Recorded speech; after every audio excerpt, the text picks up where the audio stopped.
Welcome to Speak. My name is Gerhard. I am the team leader of Speak, which is a partnership project of the European Union with China. The European lead agency of Speak is DG Justice and Consumers. The subject of Speak is very important. It is about the safety of products made in China and exported to the European single market. You might ask why the European Union is funding the Speak project. It is because product safety is essential to protect the nearly 500 million consumers in the European Union. The trade in goods between the EU and China is very large, and many products made in China for the EU market are safe. However, there is still quite a high number of dangerous products circulating and reaching consumers, causing mechanical, chemical, and electric risks. Market surveillance agencies across the 27 EU member states notify the European Commission and exchange information on dangerous non-food consumer products, so that they can be removed from the market across the European Union. Products need to be safe and EU product safety rules need to be respected. The Speak project was designed to provide essential knowledge and practical information about these rules to avoid dangerous products from the onset, at the manufacturing level, and in fact throughout the whole distribution chain. The Speak webinar today will provide the essentials of avoiding hazards for kids in relation to children's toys. We are very grateful to our esteemed partners from HQTS to conduct this training with the Speak project, which is already the second event of our very fruitful cooperation. I am pleased to invite now Ms. Hazel Kwon for her opening remarks. Hazel is the sales director of the HQTS group. Please, Hazel. Hello， 感谢 Gerhard。各位观众朋友，大家下午好。 Good 我 afternoon, 是 everyone. HQTS 汉斯 This 曼 is Hazel Kong, Sales Director of HQTS Group. It is my great honor to learn together with you on today's webinar of avoiding hazards for kids in relation to children's toys. EU has always been an important trade partner of China. With the increase of trade volume between China and EU, the issue of product safety is also becoming more important, particularly for children's toys. In the first 3 quarters of 2021, we see that SafetyGate had 493 notifications for made in China products, in which toys account for 26%. Therefore, product quality is of even more importance today, and the key for Chinese manufacturers is to make better customer experience and produce high-quality products. That is why we have today's webinar today to explain to you the solution and the news policy for EU children's toys, so you can avoid unnecessary loss. Take this opportunity, I'd like to give you a brief introduction of HQTS. We were founded in 1995. We have internationally authorized certifications and a comprehensive quality control service to help world business, manufacturers, and suppliers to control their product quality and make your product compliance when you're selling to a target market, including EU. For the past 26 years, we have a very good cooperation with the upstream and lower-stream clients with the EU market. We provide the series services, include product inspection, testing, certification, evaluation, consulting, training. Our product range covers most categories like electronic appliances, industrial products, machinery, agricultural products, groceries, and miners. So as I just said, there's an even more stringent requirement for product safety from the EU, and the manufacturers frequently meet difficulties. 通过专业的 HQTS, as a professional third party, hope to help you to accelerate your marketing through our professional quality, 可以帮 technology, 助降低 and 企业的 regulatory expertise, and to help you to reduce your cost of marketing. HQTS is honored to co-organize this webinar with Speak so that you can know the state-of-art information knowledge from top EU experts. Thank you very much for your participation, and I'm here to learn together with all of you. Wish today's webinar a great success. Thank you very much, Hazel. Indeed, companies like HQTS play an important role to assist businesses to comply with the laws, help understand requirements, and to make safe and quality products. Therefore, Speak is very grateful for having this joint event today and our great cooperation with HQTS. If you need any advice from HQTS, you will find at the end of the webinar the contact information of HQTS. HQTS has made big efforts to promote this webinar in China, but also beyond. We welcome therefore audiences from China and Southeast Asia as well. You can follow the webinar either in English or in Chinese. Thanks again, Hazel, and also to Mr. Chen Xiaolong and the great team of HQTS. Now let's come to the training. It will last about 90 minutes, and at the end of the training, we will invite you to a simple quiz and ask for your feedback. We will issue certificates to all who answer the survey. If you have questions during the presentation, please post these questions in the chat sidebar of your screen. Our chief trainer, John Lawrence, hi John, and our experts of today will try to answer your questions after the presentation and the quiz. We have two trainers today. Let's welcome our senior Speak expert trainers, Richard Sargent and Dr. Deng Yun. Both have first-hand experience with market surveillance and advising businesses regards the EU product safety requirements. I hope you will enjoy the training. Thank you very much for being with us today. Let's start. Experts, please, the floor is yours.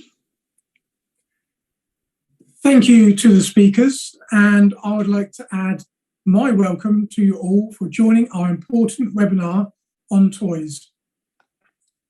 I'm honoured to be talking to you today and to be working with the great Speak team on these webinars. In today's webinar, Dr. Deng and I will focus on avoiding hazards for children in relation to toys. We'll concentrate on product safety and share real examples of products from the EU's database of dangerous products known as SafetyGate. We'll look at examples of unsafe toys found on sale in the EU and provide practical tips and suggestions for manufacturers to help them avoid making mistakes. We'll also look more closely at the laws and standards which regulate the system, the conformity steps that manufacturers need to follow, and the practical application of the CE mark. We'll look at two typical toys as case studies to help understand how all this works in practice. The worldwide demand and production for toys is very high and significant. China itself is the world's largest exporter of toys, with more than 86% of world exports. In contrast, the EU is second with 4.6%.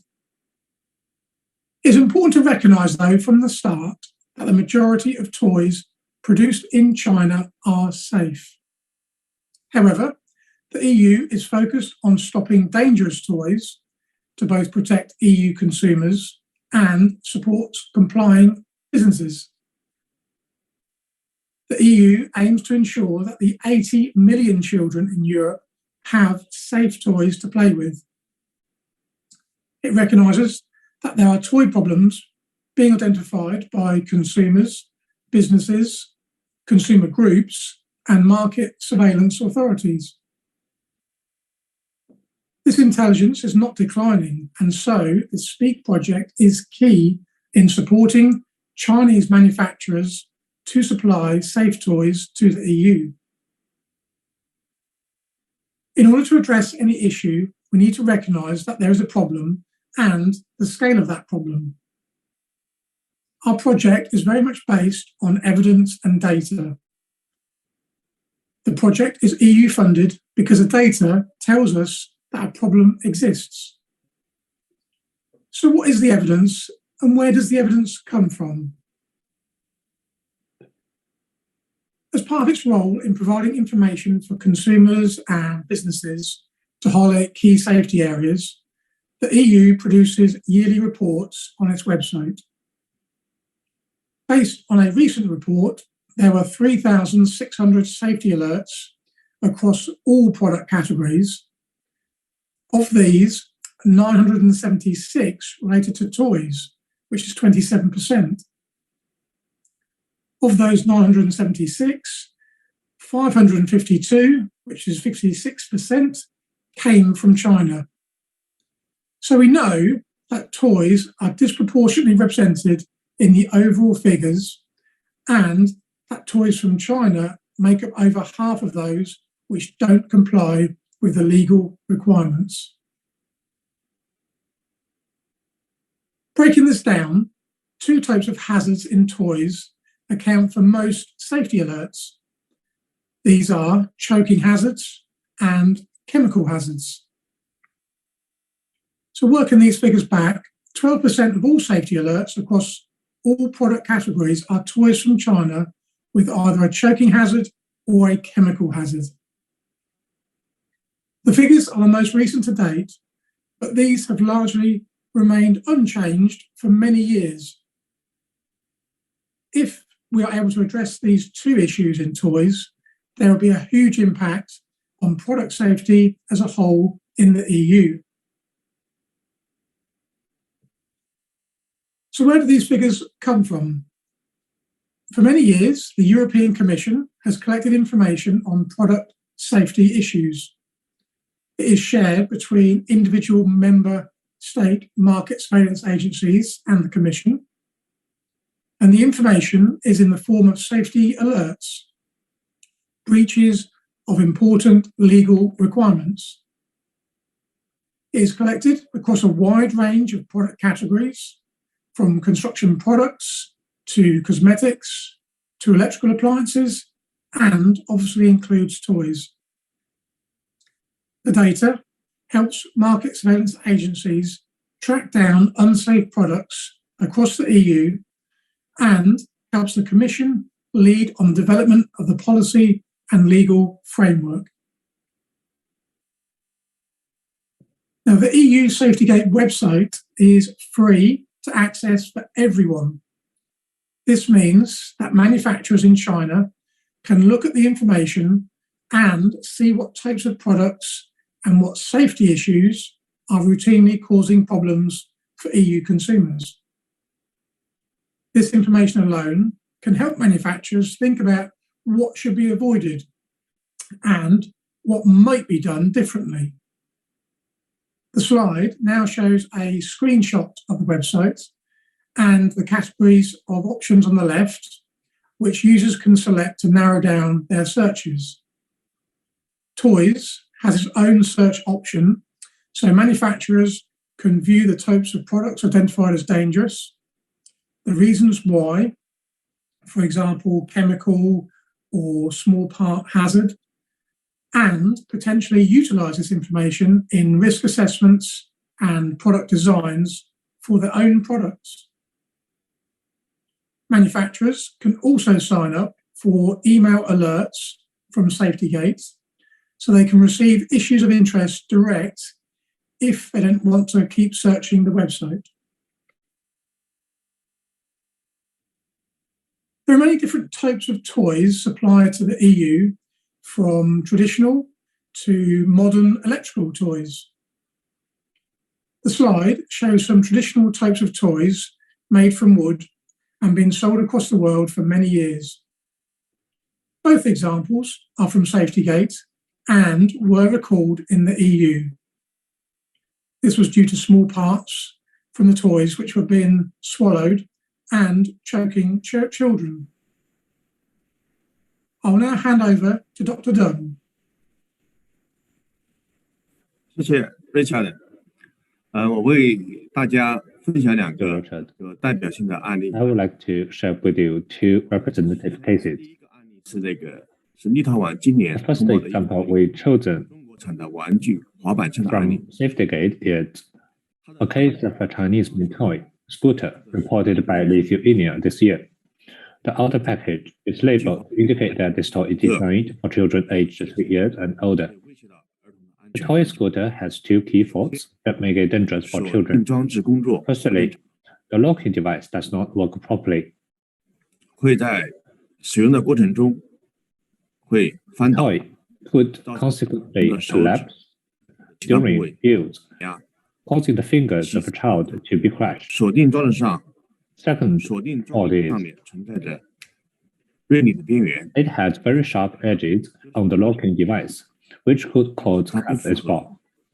欧盟玩具安全标准 Therefore, this EN71 toy does not meet 产品被 the 要求 European toy 向上召回。 EN71 standard, and this product is recalled. 我们再举一个化学危 The 险 next 通报案例， example I want to give is a plastic 塑 doll 料的玩 set, 具，塑料的玩偶 which 套装 was，dangerous in terms of the chemical safety. 玩偶套装的头部， As you can 它的 see 塑料材料中 at the 含 head 有过量的 of this plastic doll, DHP， 也就是 it contains 失去的一种 excessive amount of DHP, with more than 0.1%, 限定的0.1%的限定值， because the measured 它 value 符合 is 30% 的要求。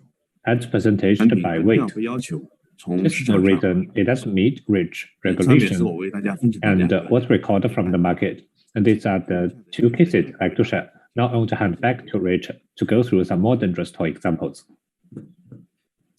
Thank you, Dr. Dunn. We thought it would be very useful to highlight a growing trend within the SafetyGate database, which relates to slime toys.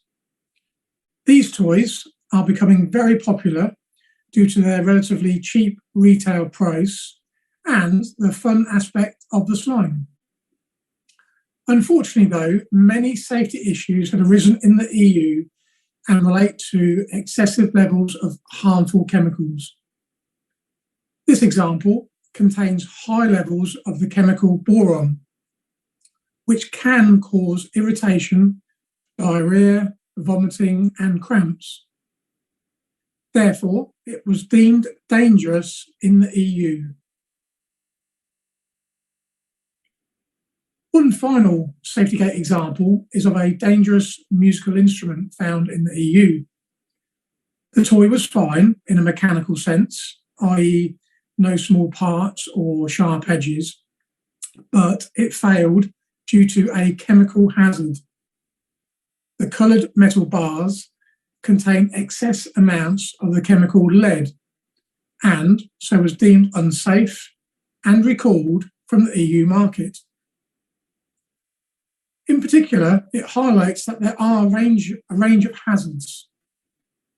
Some of these should be quite easy to detect, such as those relating to sharp edges or points, but others may require greater attention by manufacturers, such as the presence of dangerous chemicals, as these cannot be detected by simple observation, and manufacturers are likely to need the support of specialist laboratory testing.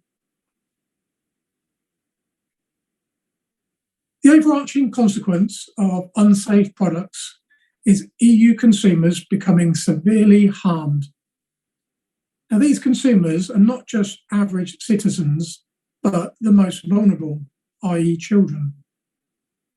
Market surveillance authorities are keen to publicise this work in the interests of consumers to ensure no further injuries are caused.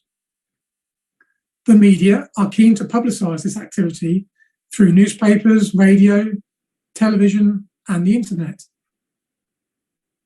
And manufacturers could face significant economic losses through product recalls or bans.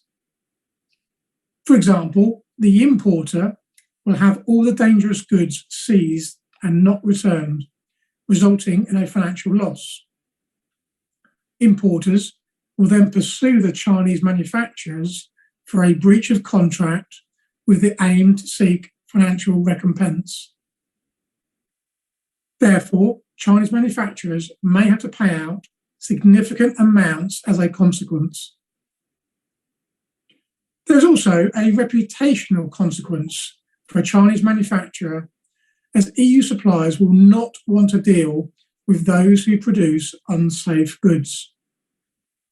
In the EU, legal action can be taken through the courts against importers who import such products. They not only risk losing their shipments, they also face sanctions such as fines. They are unlikely to want to deal with any manufacturer who supplied them with such products. So consequences can be wide and far-reaching. Of course, the most serious consequence is the potential risks to a child's health and safety. And in addition, there are the reputational risks with the negative publicity which can arise in serious cases. This in itself can lead to significant financial losses by both businesses in the EU and China. The next slide highlights the negative consequences of supplying dangerous toys to the EU. This example was an importation of soft, cuddly teddy bears. The total amount was approximately 50,000 toys, which were examined, seized, and destroyed. This was picked up by the media, who publicised this market surveillance activity. And hopefully, the short video will show you the teddy bears being destroyed. I'll hand now back to Dr. Deng.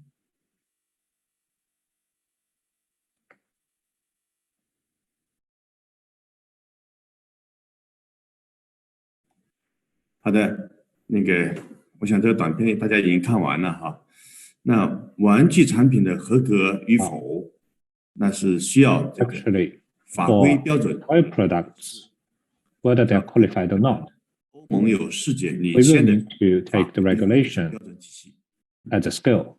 For this regard, EU has the world's leading system of regulations and 它 standards. 作为第一个层面的要求，他们 We can take a look at the table. 这包括一 We 些 have the 安全 regulations 要求。 that's not relevant to the actual technical standard.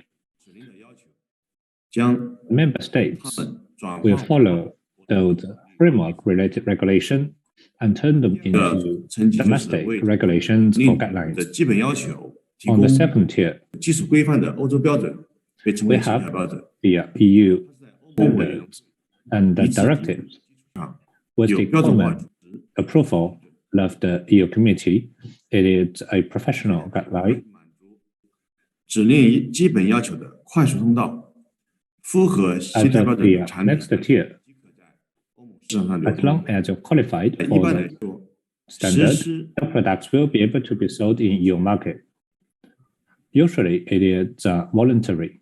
欧盟玩具安全最直接的指令是200918 EC， 它 The 规 most 定了 direct 使用方面的内容 directive on toy safety in the EU is 2009-48 EC. 的这个概念和范 It 围， defines 4 aspects: 经济 the concept and scope of toys, the responsibilities of economic operators, technical documents, technical 合格评定程序。 other files, declaration of conformity, safety assessment and conformity assessment procedures, as well as new technical requirements. 专门 This directive is the EU specific law on toy safety. 首 All the 先要 toys 满足 entering EU market must firstly meet the regulation 标 of 准的方面的 this directive. 欧盟玩具标准是EN71 There are two European toy standards available, EN71 and EN62115. EN621 covers all toys, while EN62115 provides detailed requirements for electrical toys. 玩具。 So, if you sell electrical toys, you will need to assess both standards. 但如果玩具中没有这个 However, 电子元器件，那么 if there are no electrical components in your toy, then just following EN71 should be 这个 enough. 欧盟制定的主要玩具系列标准是EN71 系 The main 列。 toy standard developed by the European Union is EN71 series standard, which mainly includes the mechanical and physical properties of the toy, combustion performance, specific element migration, organic compound limits, EMC 的 specific toys, logo, and other 标识 contents, 等这些内容， as well as toy electrical safety and EMC performance. 要 When the toy manufacturers develop their products, 用途来确认 they have 所 to 使用的标准。 confirm the applicable standard according to the function, use of the toy, in order to avoid unnecessary design defects. 也需要 Before selling, 对成品 products also need to be tested according to the items of the standard. 玩具制造 For the 企业 toy exported to the EU, 是品质 it 管 is 理 important that the 并 owners 且理解 or 这 the 个玩具。 quality managers obtain and understand these standards. 大家介绍一下我 Now 们 head 从哪 back to Richard again on where can we get those materials and regulation. Thank you. The actual demand for electronic toys is increasing, with manufacturers worldwide constantly developing new technologies for children to utilize. EN62115 is the European standard for electrical toys and was recently amended. These types of toys can range from sit-on motorcycles to small handheld devices. The standard defines an electric toy as a product having at least one function dependent on electricity. Overall, this standard is very detailed, scientific, and specifies exact testing methods. Therefore, I'd recommend any manufacturer has a good understanding of the requirements or consults with a testing laboratory for further support. I wanted to highlight a real-life example of a simple but dangerous electric toy. It is a balloon with an LED light. The toy can easily break, causing the button batteries and LED light to become accessible. So a child may put them in the mouth, causing damage to the stomach. Therefore, this toy was dangerous and failed EN62115. So where can we get these important standards and information to not produce such dangerous toys?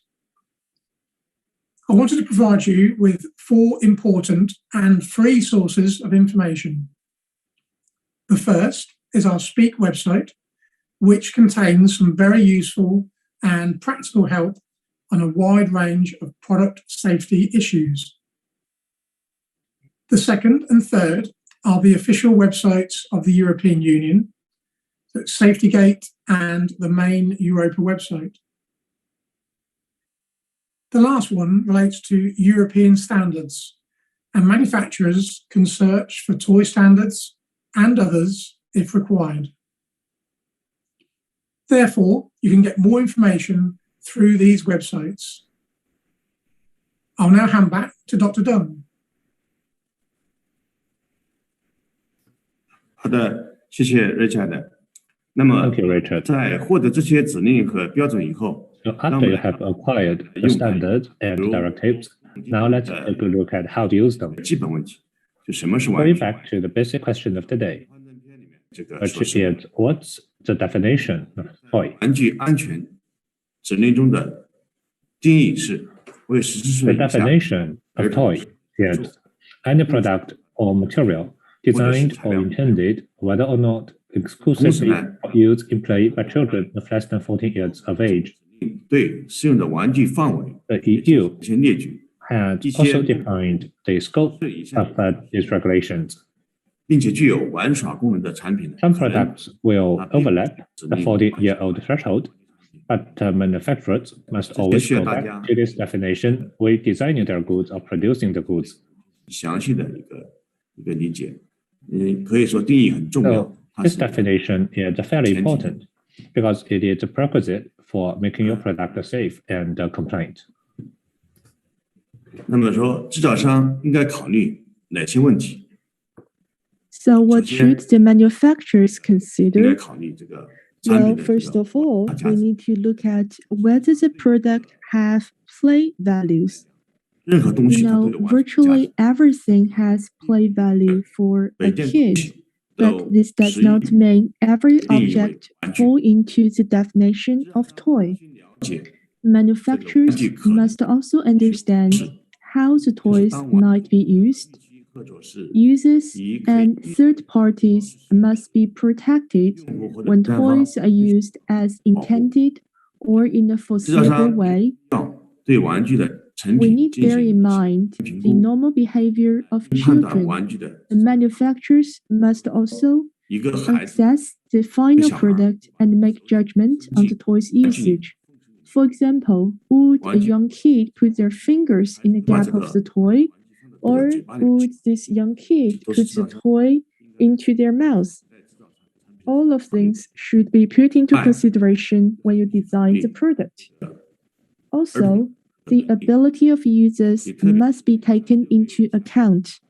In particular, in case of toys intended for use by children under 3 years old, cause these are very 要重 vulnerable groups, 保护这类 and 群体。 EU requires manufacturers to protect them. 零售商 Secondly, 在 if 商店的 items are being sold by retailers 玩具店 in 内 the 出售 toy 一些 section 物 of a 品 shop or within toy shops, 显示， then there is more weight to suggest 实际上 it 呢 is a toy.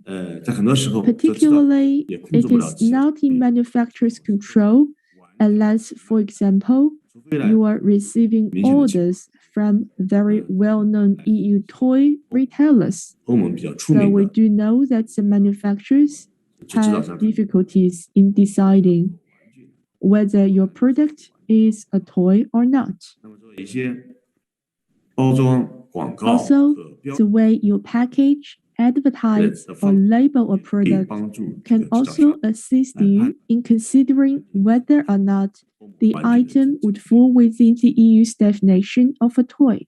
那制造商呢还可以 Manufacturers can provide 说明的 key 形式， information 像 to 这个 consumers in the form 关键的 of 信息。 labels and instructions 他们 for use. 提醒这个用户 This will draw the attention of users and the supervisors to the inherent hazards and risks with these toys and how to avoid them. 有时候一个 In 简单的 practical terms, a simple label with a warning can effectively change a toy from one considered to be dangerous to one considered to be safe. 转变到一个被认为是安全 So 的。 it is a very simple gesture, and it is really important for any manufacturer to consider such labelings. 双 Some 重的门 items are dual functioned.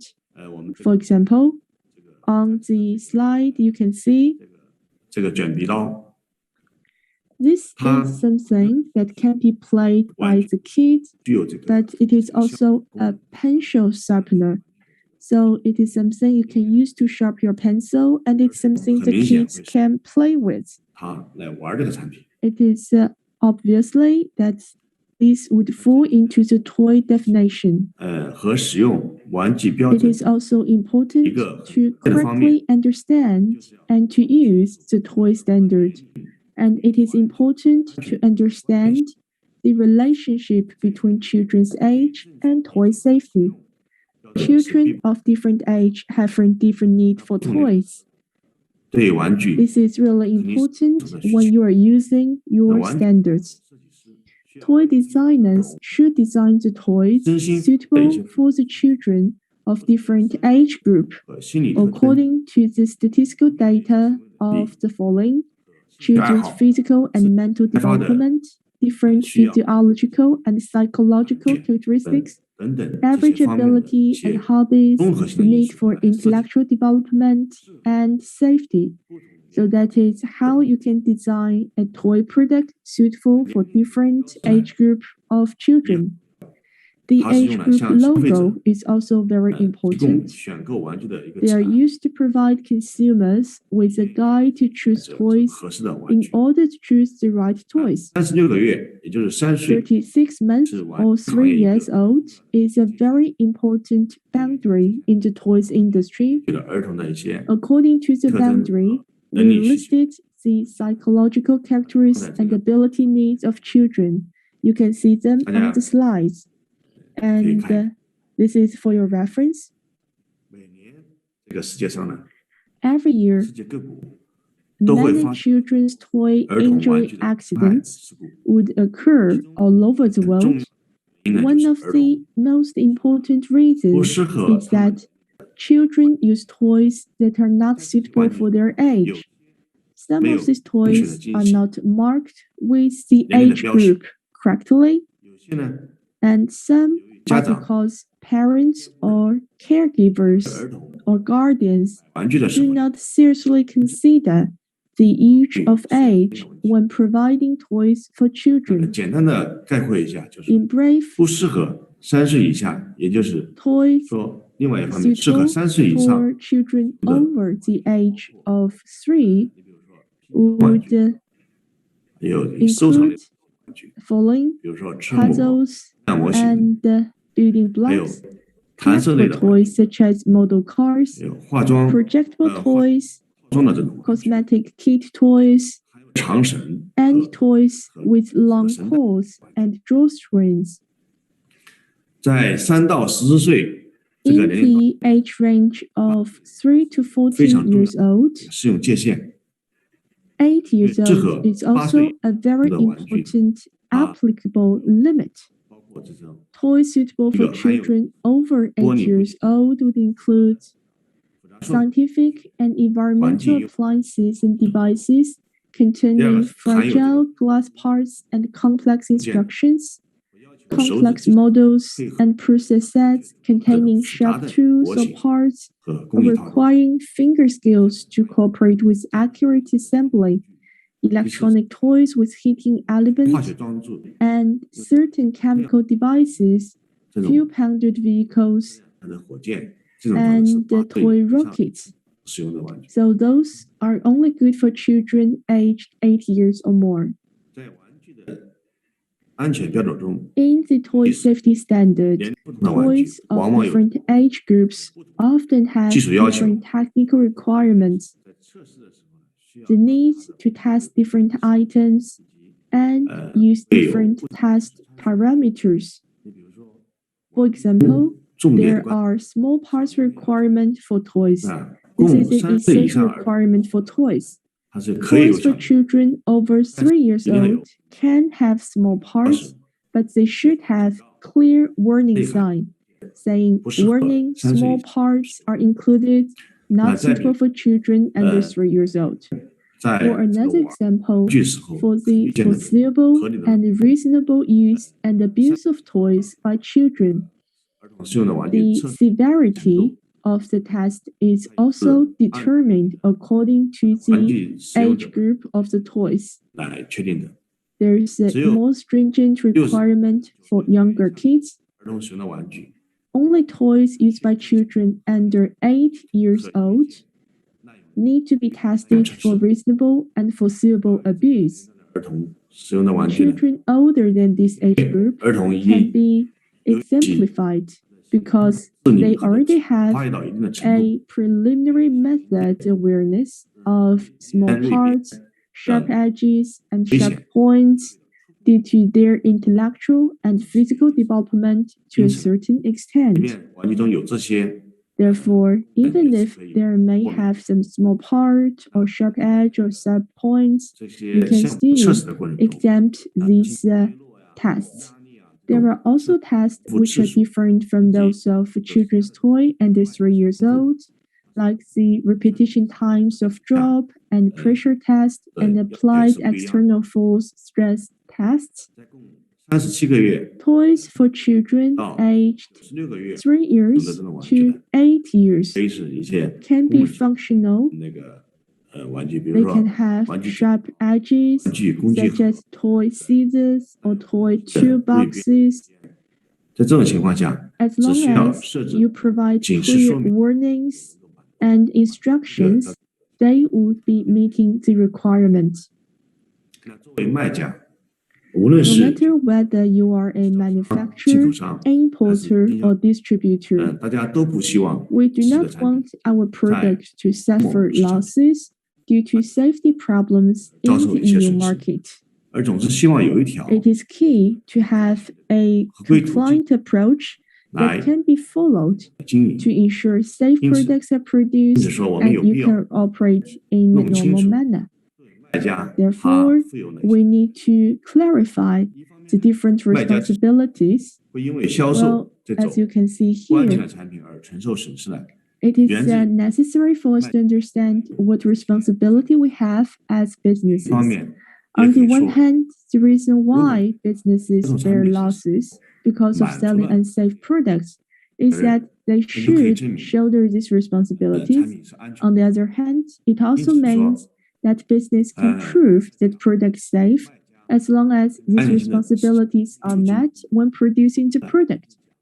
Therefore, 怎么样来 we describe the overall way for businesses to ensure product safety. 核心的内容， To put it bluntly, we mean how to fulfill the following responsibilities.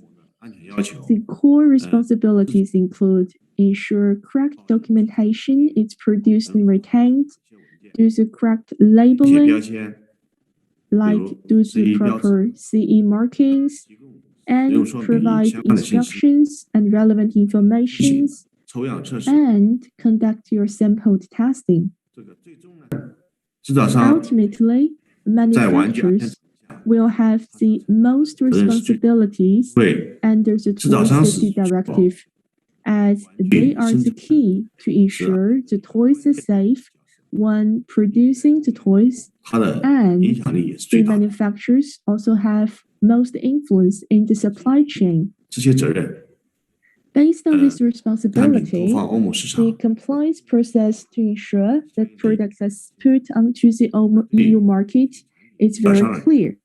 For toy manufacturers, 4个 we 部分， can simply summarize into the following 4 parts. 合规的一些 Number 要求， 1, understand all the compliance 文 requirements. 件，开 Number 展相应 2, 的合格评定， prepare all the relevant documentations and carry out conformity assessment. Number 3, draft CE 标志 the document that's the 加贴一些 declaration 标识 of 标识 conformity, 书， CE marking, provide labeling, 这3个 and 方面的工作呢， instructions. 可以自己做， I 也可以 think 将 these 3 parts of work can be done by manufacturers themselves, or you can entitle to a third party. 和费 Of 用 course, the more manufacturers know, the less time and cost they will spend. 质量的保证， And the fourth part is a follow-up quality insurance.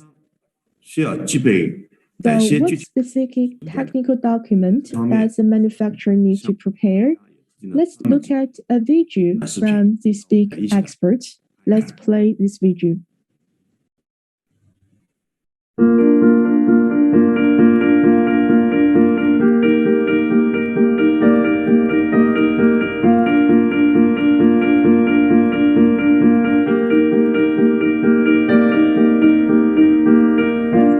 Welcome to this Speak session about the essential knowledge of the EU product safety rules. My name is Helen and I'm the project coordinator of Speak. I would like to welcome our Speak expert for product safety, Mark Gardiner. Thank you, Helen. In this session, we will look at the so-called technical file and what it needs to contain in case of toys. Mark, can you give us a quick overview before we move into a little more detail? Well, As we know, a toy manufacturer has the main responsibility for ensuring product safety. The manufacturer must ensure that the products for sale in the EU are safe and conform with all legal requirements. A manufacturer must provide evidence that the product has undergone the conformity assessment and complies. This evidence is compiled in the so-called technical file. This sounds logic, but tell me, who will have access to the technical file? This is a good question.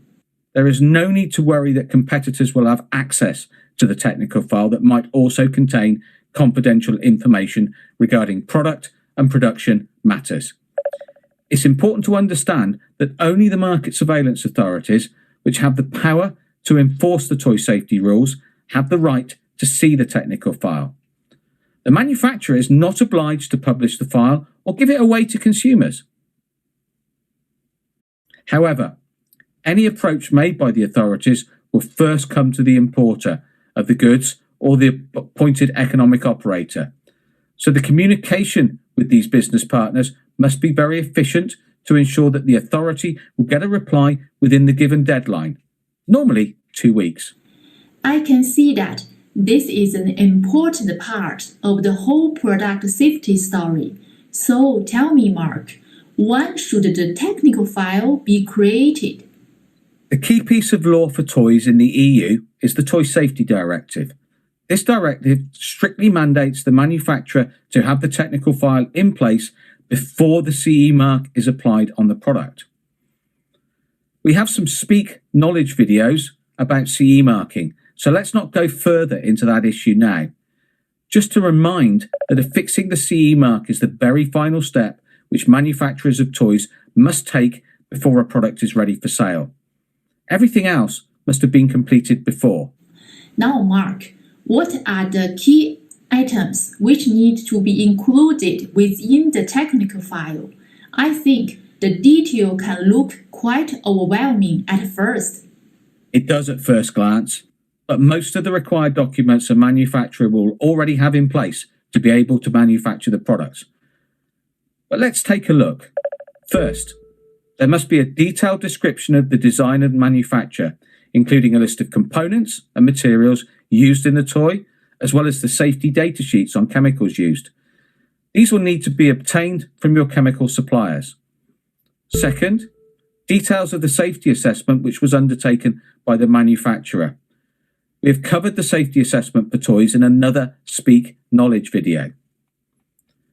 Third, a description of the conformity assessment procedure which was followed by the manufacturer, either through self-verification or third-party verification. Fourth, a signed copy of the Declaration of Conformity. Again, we have briefly explained this in another Speak knowledge video. Fifth, the address of the place of manufacture. Then any test reports following any testing to the harmonized standards. And then finally, if the toy was submitted for approval to a notified body, a copy of the examination certificate. That's a lot of documents and a lot of work to put on the manufacturer's shoulder. Isn't there help a manufacturer can get for all this? Yes, there is. It's quite common that manufacturers contract a test laboratory to help them with the testing. Many manufacturers value this second opinion, for example, when bringing a new toy to the market. This will also provide the manufacturer with a critical review of the design. This will increase the certainty that the product is indeed safe and complies with all regulation. Many European importers have more confidence in products that come with a test report from an independent test house and may ask for one. If they do, you will have to supply one as part of your agreement with them. However, it is not an EU legal requirement. Thank you very much, Mark. This was great knowledge sharing. Thank you for watching. 好的，我们看完视频之后，还是回到我们的这个 Thank you for 这个 watching this video. Now 对 let's go EC back to the training. 它是一个自我声明，它 As a 可以 self-declaration, 也可以 EC declaration of conformity can be made by yourself or entrusted to a third party. It is intended to indicate that the product meets the safety content required by the directive. 但是它 There 的 is 钥匙内容 no specific formats, but 我们在这里 there 呢 is a 列了一张 requirement to the components and elements, 在 and 语 we 言 have 上面 made a list for it. 这个 In 应 terms 当 of the 换到 language 产品 used, 被投 it 放 shall be translated into one 市场所在 or 成 more 员 languages required by the member state 或者 where the market 语言。 in which the product is placed or supplied. 那在另外一个很重要的方面就是那个 Another CE 标志 important area is on the CE mark. 指令所 EU 覆盖的 stipulates that all products covered 健康和环境保护 involving safety, health, 都必 and 须 environmental 或 protection 相应的评 must 定程序 pass the conformity assessment procedures 之后， and be marked with the CE before entering EU 让 market. 渔利不予进口。 Otherwise, these products will not allowed for importation. 是 The 其符 CE 合 mark 相关指令要 is 求的， applied to products 它是目前欧盟实施 that 市场 comply with all applicable directives. It is a very important method the EU regulator 并非 use 是 to 还 monitor the 有某 market. 一个认证机构或者 As 是 of the 政府 CE 管理 mark, 机构来 It 颁 is 发， not issued by a certification authority or government regulatory agency, but 发贴在这 instead, 个 it 产品 is 上面。 imposed on the product by the manufacturer or its agent themselves. 产 It 品 only 符合 represents a 相关 statement 的 to 法 tell the 要 consumers 求， that such product 完成 already 了 meets the requirements of relevant 合格评定 EU 程序。 regulations and standard, and has completed necessary conformity assessment procedures. 按照指 The 令的要 addition 求， of CE mark is not optional. 产品上的 The CE 标 Toy 志 Safety Directive stipulates that 店 the CE mark should be affixated to the products and should be clearly identifiable and not easily wiped off. 如果玩具过小，或者说 Location 玩 of the 具 CE 还有小 mark should be 标 varied 志 according to the different 标志 factors of the toys. If the toy is too small, the CE mark can be attached to the label or the accompanying trade description. 没有办法看到 CE 标志的，这 If the 至 CE 少 mark cannot 应 be 该 seen from outside the packaging, 包装 it 上 shall at least be affixed on the packaging. 玩具在 Overall speaking, 市场之 before putting your toys 行 on 的 the 加 EU 贴的 market, CE 标志。 it shall be affixed with the CE mark. 那在产品的标识、标签方面呢，我们知道 Regarding the product 标签 marking, 它作为产品进入 requirements 欧盟市场的那个身份 the 证， labels is basically the identity to be 产品 checked 合规性 before 的 entering EU market. 也是 It is the 欧盟 first step you need to 和 pass 市场 for 监管的 product 一个重点， compliance.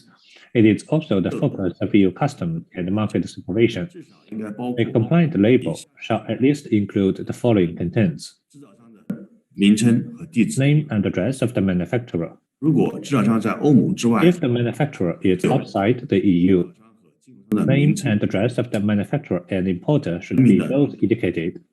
批 The 次， category, batches, 序列号和 serial number or 型号 model, 另外一个是 as CE well 标 as 志。 the CE mark we 这 have 警 talked 告的 about 标 earlier, 识。 and the warning signs. 以上是我从这个 So 通用性方面给 that's 大家讲了一 about 些 how to operate this in practical world. So now 怎样来 let's 具体 go 操 back 作 to Richard again to tell us more about how to put them into reality. 来分 So 享一下。 now, Richard, back to you. Thank you, Dr. Dung.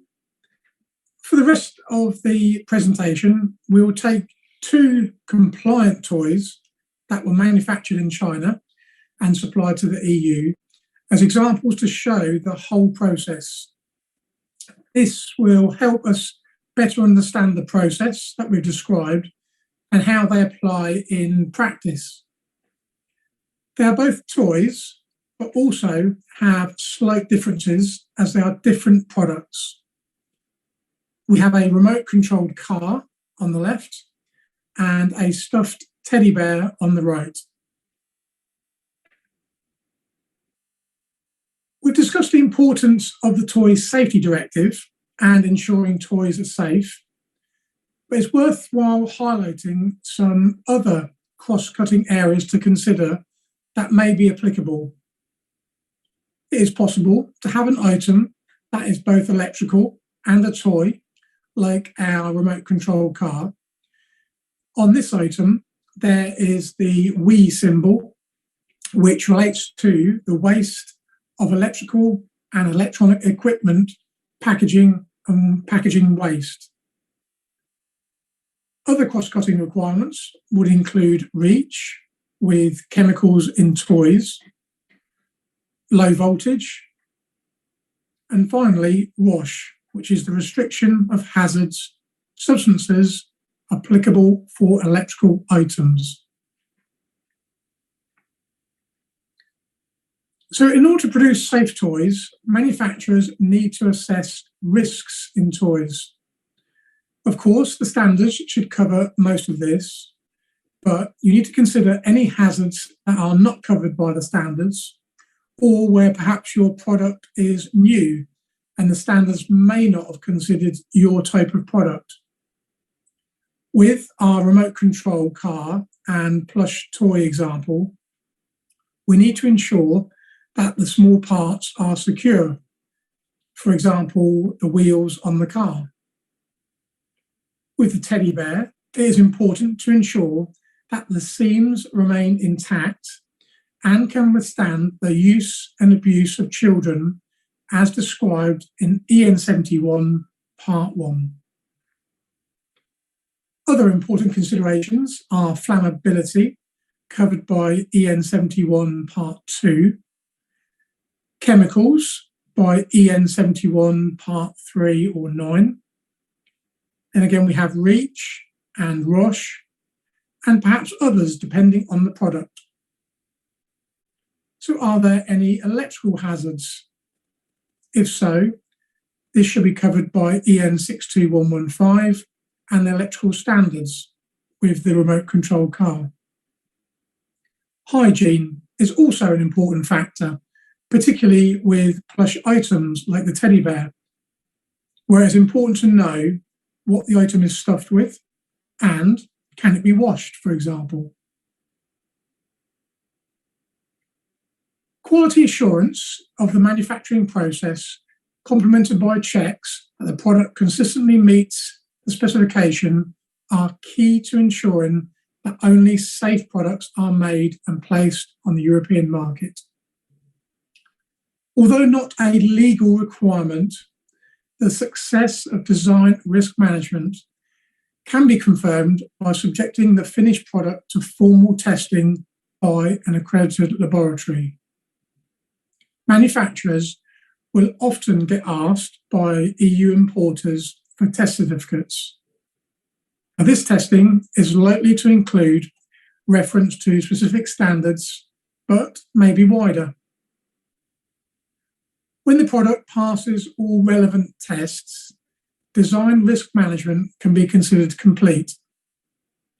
Systems must then be put in place and documented to ensure all products are made consistently to that specification which passed the tests. You then carry out safe packaging treatment as required. Now, the EU has developed risk assessment guidelines, or also called RAG. These guidelines can be used to verify the results of design risk management. This is because it provides a tabulation tool for determining the types and severity of injury that particular product hazards are capable of causing. As a systematic assessing template, they are used by market surveillance authorities in the EU to determine whether a product presents a serious risk to consumers and should be withdrawn from sale or recalled. Now, we suggest that manufacturers can use this guide for product self-assessment, keeping pace with the EU market regulatory approach. So here we have the Declaration of Conformity, known as the DOC, that came with the remote control car. As you can see here with this example, on the DOC, you need a reference, the name and address of the manufacturer or authorised rep, and then you note the declaration in accordance with applicable directives. So in this case, for the remote control car, the applicable directives are the Toy Safety Directive. As you can see on the slide, the reference Directive 2009/48/EC is on the left, and the full name is on the right. The next directive noted is Directive 1999/5/EC, which is the R&TTE Directive. Now, this stands for Radio Equipment and Telecommunications Terminal Equipment. The last directive is Directive 1907/2006, which is REACH, and that is the registration, evaluation, authorization, and restriction of chemicals. If we were to look at the plush teddy bear, the directives would be similar, except for the R&TTE directive. The plush toy does not have any radio or telecommunication equipment, so this would not be applicable. The next part of the DOC provides a picture of the product, which is important. This is just an example here, but it should also include any packaging as well. This will be similar for the plush teddy. However, the picture will be different, as of course would be the name. The section declares that the product, the remote controlled mini car, for example, complies with the following standards. As you can see here, the DOC includes a list of the standards that the product complies with, and that is the important thing. This is not just a list of things you think you should comply with, but a declaration that the products are in conformity with these standards listed. Therefore, your technical file should include all the relevant test reports for these items, test reports for the EN71, parts 1, 2, and 3, EN62115, if it's the car, and the Radio Equipment and Telecommunications Terminal Equipment Directive, if that is what is listed on your DOC. The test reports should be for the specific product you are selling. That includes colour and type. If you had, say, a green version of this car, you'd also need to ensure the relevant testing had been completed, particularly for the chemical requirements, as the chemicals used to make the green and the red colours may be different. The test reports should also be to the latest standard, so the product should be tested to the latest version of EN71 and EN62115.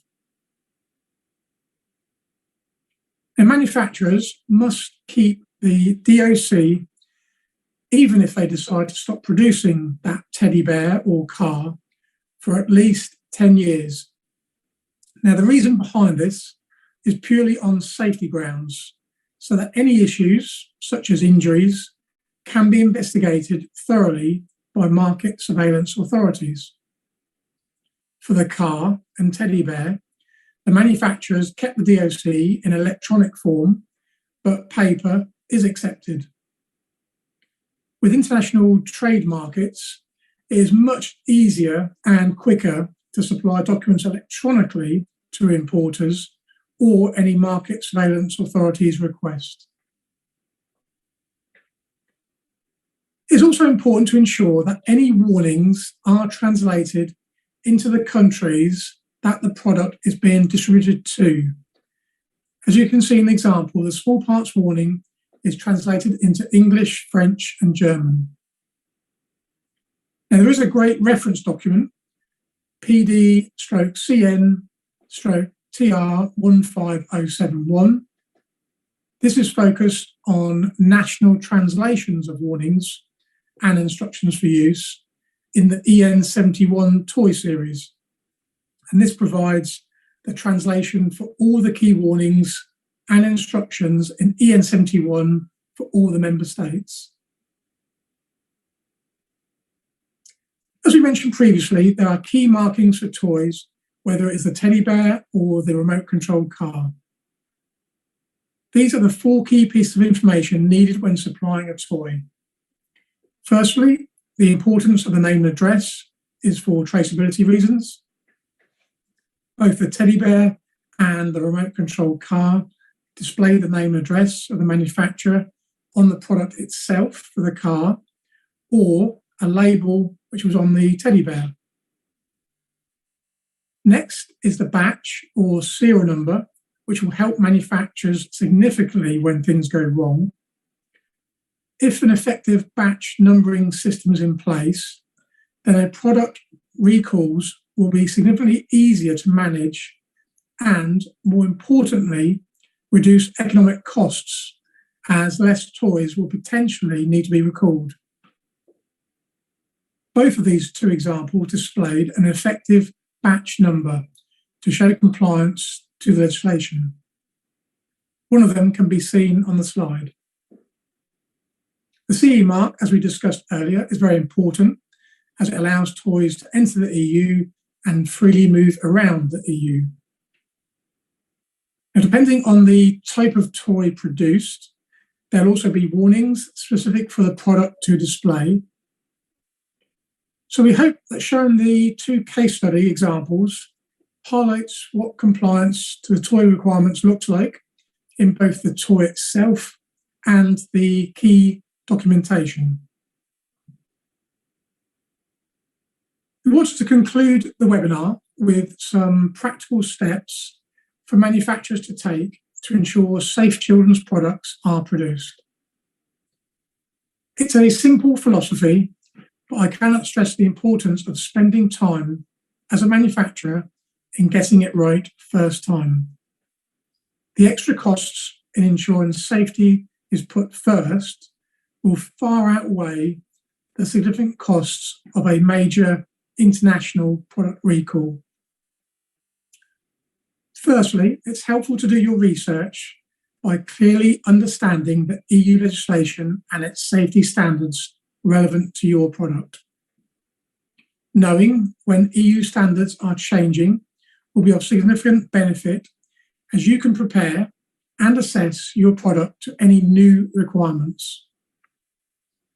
For example, it'd be useful to sign up to any newsletters from large test houses who may provide valuable insight into upcoming legislation or standard changes.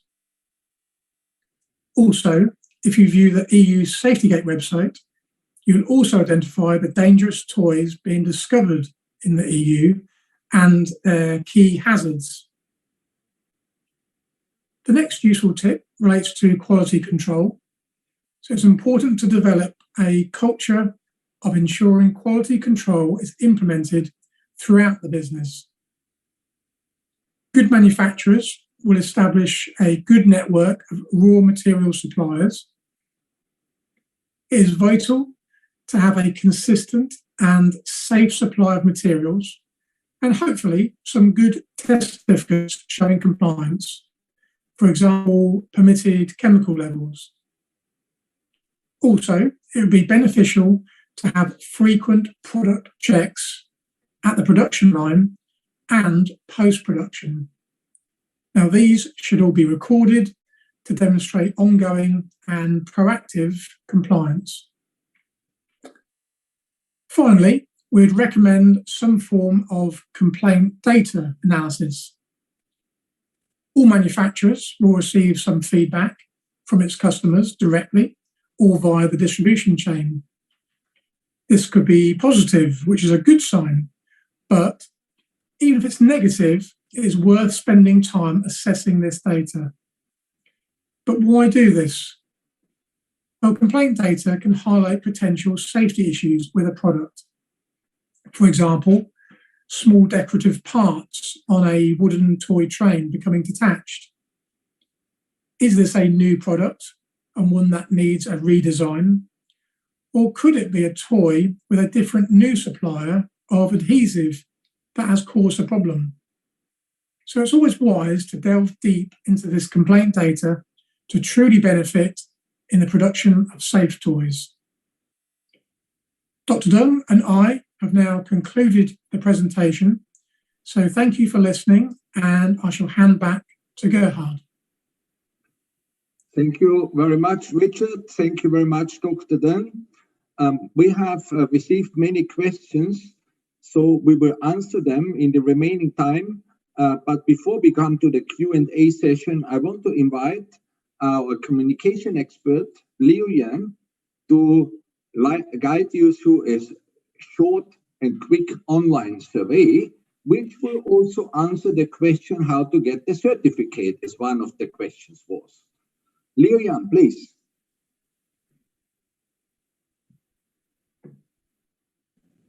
Thank you, Gerhard. Good afternoon, everyone. Now, let me navigate you through this online survey application of certificate and training slide.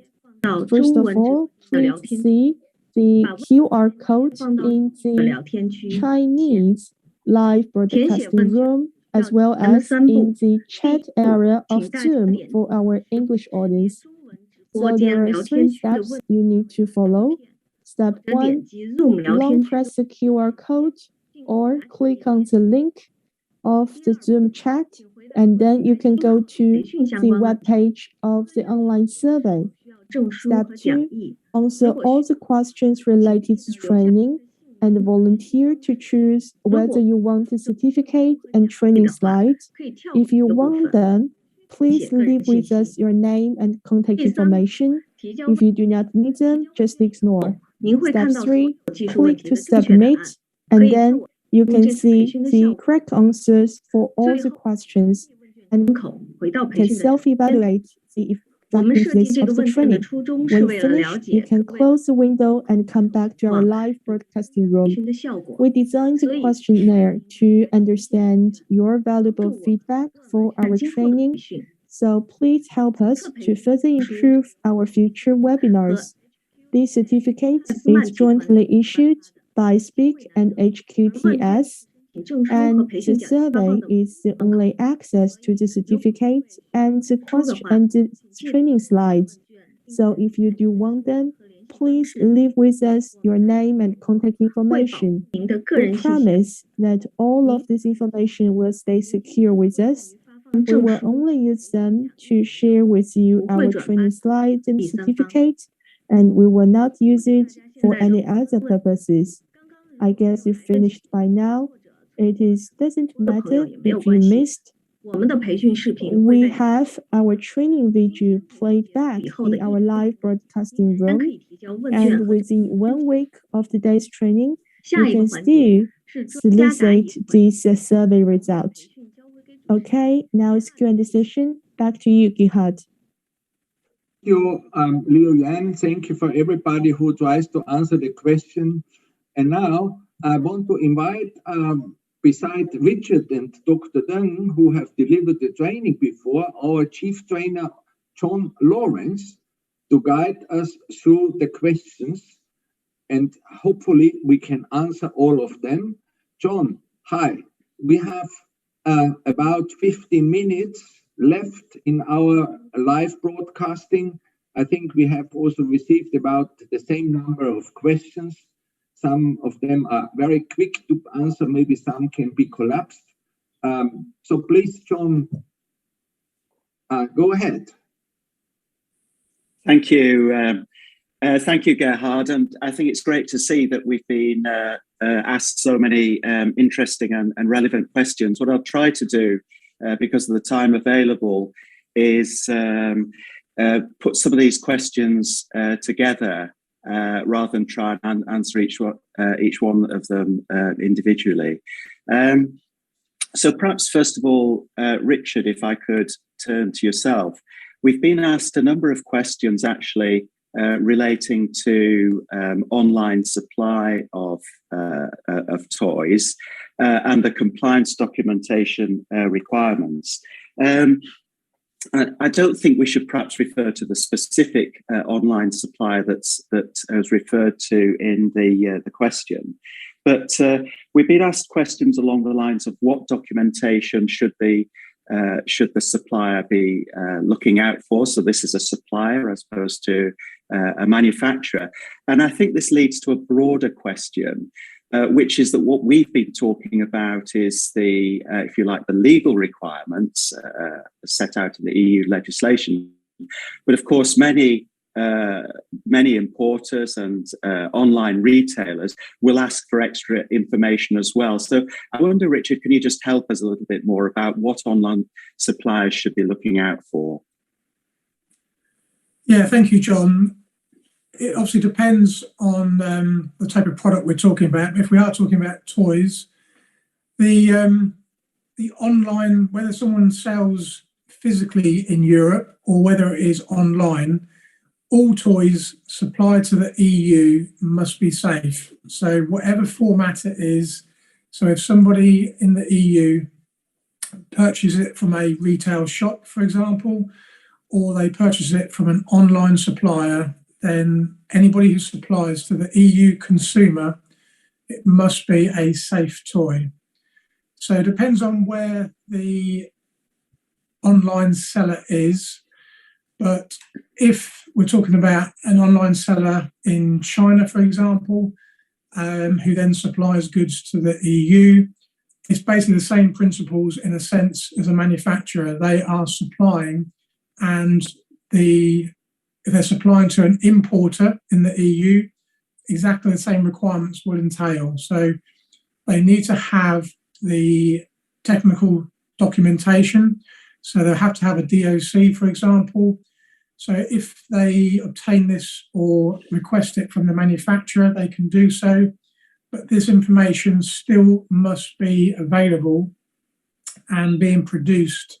So we must have this important safety requirement, whether the goods are being sold, say, from a manufacturer to a retail shop, whether it's to an online supplier. That online supplier must be able to demonstrate the product is safe. Yeah, thank you, Richard. And I think what's interesting about that question is that it sort of emphasises, if you like, that the online sellers themselves, the online platform, may ask for more information than is required by law, because we have one specific question which asks, could this particular online seller require that products are taken off shelves if relevant documents aren't uploaded? Well, there may be no EU legal requirement that specifies that, but of course, if you're dealing with that supplier and that's one of their requirements, then of course a manufacturer or an online seller has always got to comply with the platform's requirements. I think that's the case, isn't it, Richard? Yeah, I believe so. It depends on the online seller's specific terms and conditions, for example. And some online sellers are very good, and they do clamp down very quickly when notified by the EU or any other body of unsafe products. So it depends on the type of online seller, but they can make strict requirements. They don't want to get the negative consequences, which I mentioned about during the webinar. So these online sellers don't want that at all. So they want to make sure anybody sells on their platform is supplying safe toys, and therefore, hopefully, no one will get injured. So that's a simple aspect to that question. Okay, thank you. Thank you for that, Richard. That's very clear. I'd now like to turn to Dr. Dunn. We've had an important question, I think. You've explained a lot about the declaration of conformity and the conformity assessment process during the webinar. We've had a question from somebody who asks, if I produce parts of toys, do I need to provide a declaration of conformity? Dr. Dunn, could you help us with that particular question?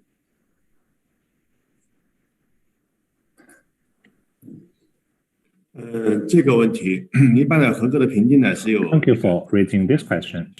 Usually, the DOC is provided by the manufacturer of the final toy goods. Generally speaking, the toy manufacturer will extend the parameters and the specifics to some upstream suppliers as well. There was a question, Dr. Dung, if I could ask of yourself, a question that we had earlier was about test methods for small parts and what can be done by a manufacturer to check whether or not parts on a toy would comply or not comply with the standard as far as small parts are concerned. Is there anything that a manufacturer can do under those circumstances, Dr. Dunn?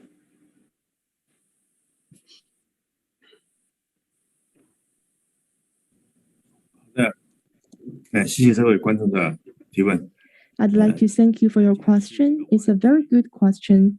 Small parts is a very essential part for product safety, and also it's one of the frequently seen reasons for the safety alert, as we just shared in the presentation. How can we avoid small part hazard? For manufacturers, there are 3 things you can do. Step 1, during the design. Step 2, during the manufacturing. Step 3, quality assurance. And the most important thing is do a good job in your quality assurance for manufacturing.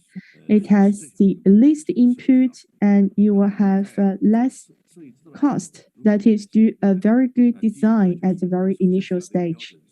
And about this small part, when you need to avoid them, you need to know all of that. Standard requirement, etc. And also, we need to judge the risk parameters based on the age group of the intended user. For example, toys intended to be used for kids under 3 years old. You are not allowed to have any small part at all.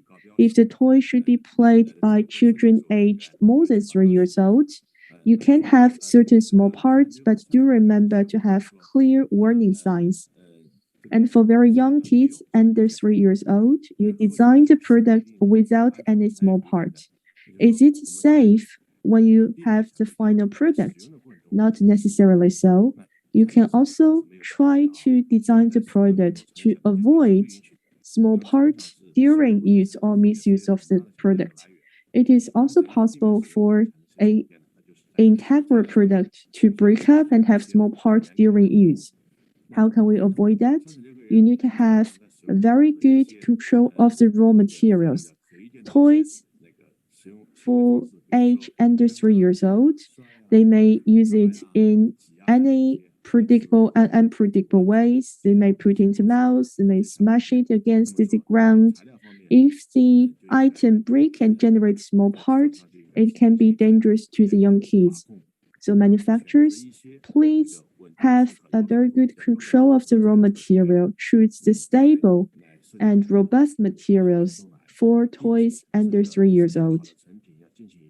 And also, you need to have relevant testing for this small part.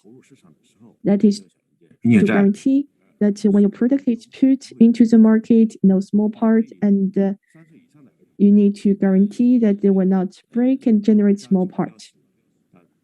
If the toys are for aged more than 3 years old kids, you follow the same idea and have clear warnings. That's for my answer. Thank you.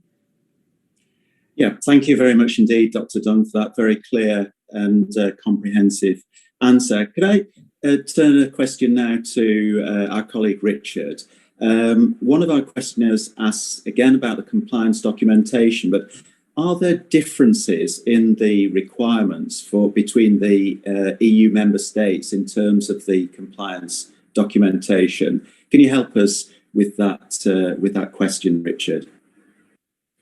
Yes, good question. The legal requirements in the EU are across the whole of the EU. So if there's any requests for documentation from, say, Italy, there'll be exactly the same requests from Spain. So in terms of the actual compliance documentation, they're exactly the same, whether you supply goods to one country in the EU or another country. So it's very uniform. So the documentation which we explained in the webinar, all those requirements are needed to supply toys to the EU, whichever country it is in the EU. I think that's very helpful information for manufacturers to know, isn't it, Richard? That these requirements are not only about product safety, but they're about facilitating consistency between the EU member states. We've got a very specific technical question. Again, perhaps I could turn to Dr. Dunn with this one. The question says that many toys fail to pass because of long cords, and we've heard about strangulation risks on toys. Is there a specific length that the cords must be or mustn't be set out in the standards, Dr. Dunn? Can you help us with that question? 这个标存在的要求呢，是我们可以。And for that particular question, I think we can check for the relevant requirement in the children's clothing. As for the details, I think we have already covered in previous webinars. At different parts of the children's clothing, the length of the cord or drawstrings are also different. For example, a particular centimeter or inch around the neck or waist. So maybe you can refer to that requirement. That's all. Okay. Yes, thank you. Thank you, Dr. Dunn. That's helpful. And Richard, perhaps I could turn a question to you. One of our questioners, one of our manufacturers asked about penalties for getting to label toys with the age. So I suppose this is there's an interest here in what are the implications. I know that you described consequences during your presentation of getting things wrong, but what about something that perhaps many people might regard as a simple labeling error, but could still have very serious consequences? How are those sorts of issues regarded in the EU by the authorities? Yes, it is a good question to consider. Firstly, the EU legislation sets out the key requirements, and the standards will set out the key requirements for making sure toys are safe. So there is parts of compliance which is very significant. If it's very dangerous, then action will be taken. However, there are some sort of minor non-compliances. So, for example, if a warning label had a sort of slight typo error, so it hasn't been typed out correctly, then it's a non-compliance, but it'd be very minor compared to, say, a small part hazard. So there's levels of compliance. We're always encouraging manufacturers to get it right first time and to make sure that the products do comply and are safe. If things do go wrong, then each country will have certain criteria for, as we mentioned here, about fines. So the actual legislation talks about safety, but non-compliances are down to each country. So each member state in Europe will assess what they deem to be a level of fine for that particular non-compliance. And it can vary. So that's the only thing. So in terms of the Toy Safety Directive, that is all uniform and it talks about requirements of a safety nature. If you breach those requirements, then it will depend on which country has found your toy and what level of fine or consequences that country will impose on the manufacturer. So it does vary in terms of the non-compliances and the sanctions that will be imposed upon the manufacturer.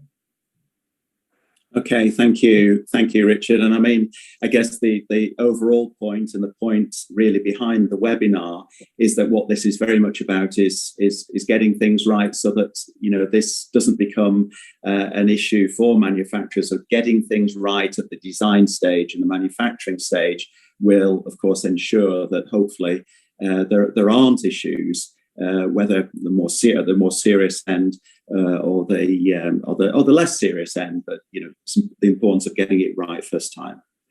I'll just ask one final question then to Dr. Dung. Actually, somebody has asked the question about can electronic toys be exported with batteries, but perhaps you could more generally say something about the the issue of these button batteries that we saw that X-ray picture in the during the course of the webinar. Just something more generally about the requirements to keep children safe from the those types of items, the button batteries that are commonly found within within electric toys. Dr. Dunn, can you help us with that one? 好的，纽扣电池。 All right, for batteries, button batteries, they are frequently used in toys. As you can see from today's presentation, toys has a key requirement that is different age group. Anyone with buttons are not good for kids under 3 years old. 意识和能力辨别意识没有。 But for the really young child, they don't have enough recognitive functions, and it is possible that they may abuse the toy. 因为电池它只 As of the battery components 一些压力 of a toy under pressure, gravity, or high temperature, and when they meet with water, in terms of short circuits, the battery may go explode, and it may lead to danger and risks. 儿童首先不具有 So for a child, 使用这个 because they don't have such a capability to recognize the risks, and it may lead to significant danger and significant raising of the danger. So the years of the child and the age of the child should be matter a lot. Another important thing is there should be a really significant sign marking the danger for using the goods and toy, and there should be a detailed prescription and labeling on it. And if the battery allows for charge and recharging, this data have to be shown with a clear symbol or with the instruction and with outside the packaging. You need to communicate those messages to the relatives and the members of the child in order to avoid the possible risks caused by the batteries. John, back to you. Thank you very much, Dr. Dung. And I think with that, I would just simply say that, of course, we've been asked some very relevant and interesting questions by manufacturers. We haven't been able to answer all of them, but all the information is available on the Speak website, and Gerhard will talk you through that in a moment. So with that, I will hand back to Gerhard to finish off the round off the webinar. Gerhard, thank you very much. Thank you very much, John. Thank you very much, Dr. Dung and Richard. And thank you very much, everybody who has the patience to stay with us after we had this small technical problem. I hope that staying with us was it worth. I think the answers were very important, and also the many questions you have asked are very important. And we will try also to select those relevant questions and put them on the Speak website. We have a frequently asked questions section on the Speak website where you can find maybe already the answer to your question, and you can find the answer to your question maybe also in all the many Speak trainings which we have conducted. There are more than 24 of these trainings. Then we have more Speak knowledge videos, and we will also have more information, very useful information next year on the Speak Finder and on the Speak Academy, which we want to announce already now. And when you want to follow us and don't omit the possibility to see what is new on Speak, please subscribe to our widget account. I'm sorry again for our technological problem what we had. You see, everything works perfect normally. We are connected in China, we are connected to Europe, we are connected to Southeast Asia today, and sometimes the problems still come. Yeah, we can fly to the moon, but maybe this seems to be an easier thing than to have all these many conferences what we have. But anyway, we managed to come back. And with this, I want to thank you very much for being with us today. The certificates and the PowerPoints will be sent to those who have answered the survey and left the contact details. Again, as Lilian mentioned before, this function is open in the replay facility of this webinar for 1 more week. And you can see here on the screen there's a calendar, and we will have 4 more webinars this year. And you are free to join us. If you are interested, you will find the details again on our Speak website. With this, I want to see the last slide where we have also the contact of HQTS. Please don't be shy. Contact HQTS if you need help from professionals. You can also contact Speak, but there are many companies, and HQTS is the #1 company for all these purposes, what might be relevant for you. So what we could provide today is the essentials, the access to the relevant system of EU product safety rules, which laws means directives are relevant and which standards are relevant for you. With this, I hope that we can have made a contribution to your great businesses to make quality products, to make safe products for the European market. I want to thank also our interpreters, also our team, who was a little bit panicking when we had this technical problem, but finally we come back all together here in this room. I want to thank again HQTS, Hazel, and her team for making this webinar happen today. And with this, I wish all of you a nice and pleasant evening in China or wherever you are, a beautiful day.